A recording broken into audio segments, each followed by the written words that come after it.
the last chance for Bitcoin, the last chance for Ethereum, the last chance for the entire crypto holding that I have in this time.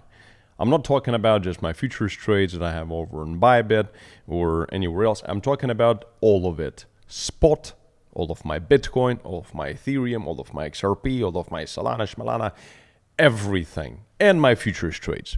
So let's dig deep into this, because I'm going to explain the reason why there is huge danger right now, and the reason why I'm a bit worried about what is happening, and the reason why I'm not going to be taking very much risk, because I have tens of millions of dollars on the line, and quite frankly, I'd rather have it somewhere else, unless this one thing I'm going to mention in this video actually finally comes to fruition and finally happens. So if you look at the Bitcoin price, it starts to look hopeful again that we are actually retesting this resistance, which is an important resistance.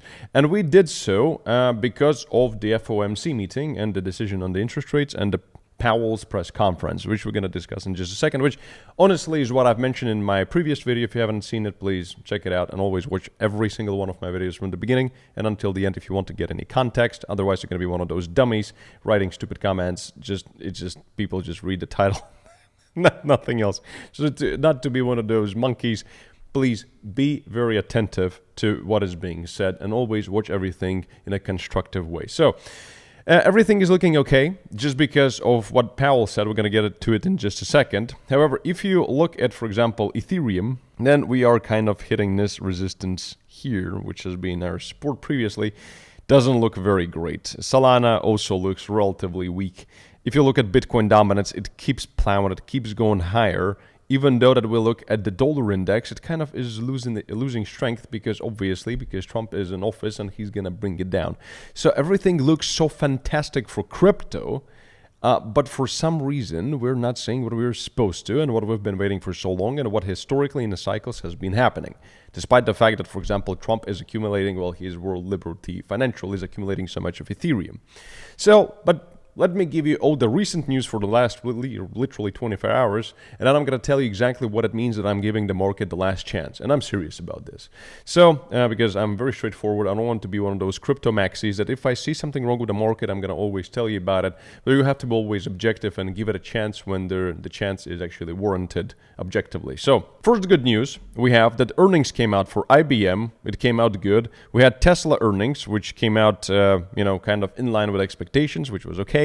Microsoft came out actually very good, and also we've had Meta, Facebook, came out also well above expectations. So very good. It means that the market is pretty strong. Everything looks resilient. It's not a bad thing. So overall, looks fantastic.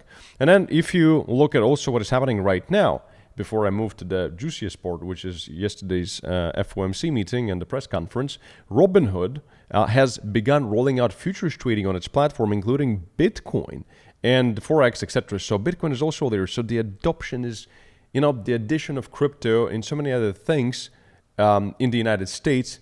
So we're seeing the results of the regulations and the changing legal landscape, which is fantastic. So this is therefore the news are okay. It all looks fine. And now the biggest topic is yesterday's FOMC meeting and the Fed. Before I tell you, guys, remember that I personally trade. I cannot show you my trades. I'm logged out, but anyway, so you've seen my trades. The previous video, if you want to go check them out, go check the previous video out. And remember that if you want to trade as a smart person, as a smart trader, sign up with Bybit using my link down in the description in this video, which quite frankly gives you, this is all subjective. If you want deposit bonuses, it's up to you, up to $30,000 in real cash, which you can claim in the reward center, all the requirements you can see on the screen. But most importantly, with my link, you can actually claim up to 42% discount on trading fees. So if you trade actively, you'll save yourself a shit ton of money. And Bybit also has a very nice debit card. And with my link, if you sign up with Bybit, you also get nice discounts on debit cards, which is pretty cool. And if you want to create a new account, if you already have one, you can always either transfer your KYC, or what you can do is you can actually use another form of identification for another KYC, such as a driver's license. You actually can have two accounts. It's absolutely allowed. You can do so, and the new account you'll create with my link is going to give you so much more benefit. But it's up to you if you want to save any money.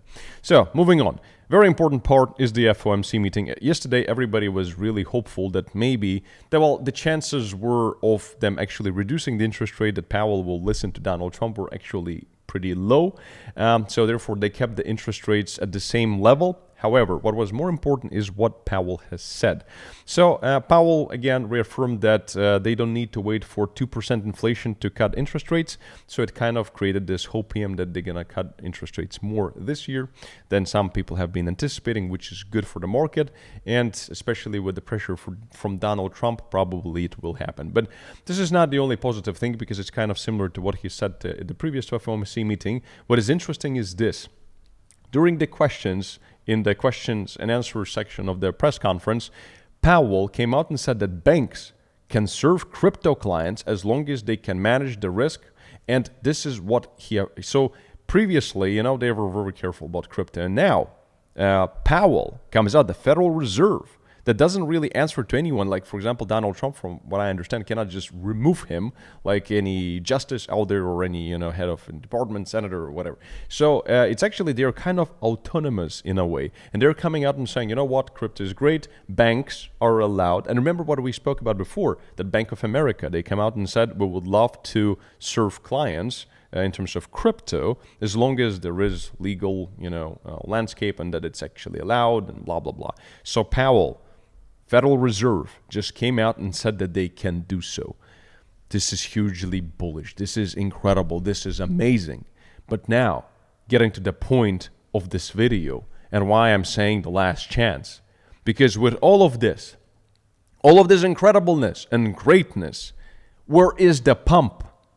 What, as I've said before, what else is it gonna take to push the price higher? Bitcoin, okay, great, 105,000. We're kind of in the vicinity of the all-time high, so we're kind of trying to push a little bit higher. There is a little bit of volume. Look at Solana. It's not as great. I'm not even talking about Ethereum. Come on. The most infrastructurally important ecosystem in the whole crypto space. What is this price? Zoom out at it. Look at it. We're still in the same vicinity from 2020. You gotta be shitting me.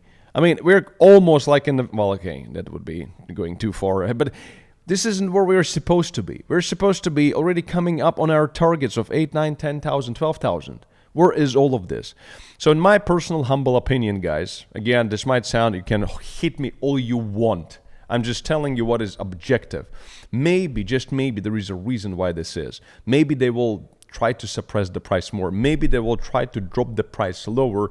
And to be honest, do I really want to be part of it if they do so? Because honestly, what else is left?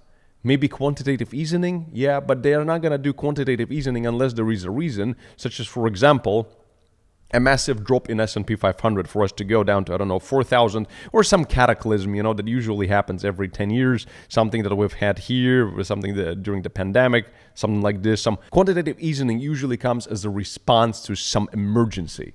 And if this happens, and we've seen that crypto is so attached right now to traditional markets, Ethereum is going to be at what, 2,000? 1,500? Bitcoin down to 60,000? I have no idea. I have no crystal ball. All I'm saying is the price with all the positive news is incredibly weak. However, right now, historically, if you look at Total 2, also if you study the history of it, we need to be breaking this level after the 29th. On the election years, usually Total 2, Total 3, so this is everything excluding Bitcoin, is supposed to pump. So the last resort for the alt season. Bitcoin is Bitcoin, but everything else has to do something. And this something, in my opinion, if by this Friday and latestly Monday and Tuesday of next week, if nothing happens, if you're still lower than we are today, and ETFs, for example, keep selling or not accumulating at the rate that we are expecting, look, ETFs are not even buying any Ethereum. So I'm not trying to spread any FUD. I'm trying to be objective and honest with my audience. If we don't see nice push, nice volume, break of this, the continuation, some hopium, Ethereum, if you're not at least trying to break this super crucial resistance of 3,300 in the next few days, in the beginning of next week, and showing us hopium for a retest of 3,800, and therefore then the continuation and the finally, because, to be honest, this wedge right here looks beautiful, but it needs to show us continuation. It needs to show us power. If instead we just dump and we close below somewhere here, yeah, it could bounce from here, but then who says it cannot bounce from here, or from here, or from here, etc.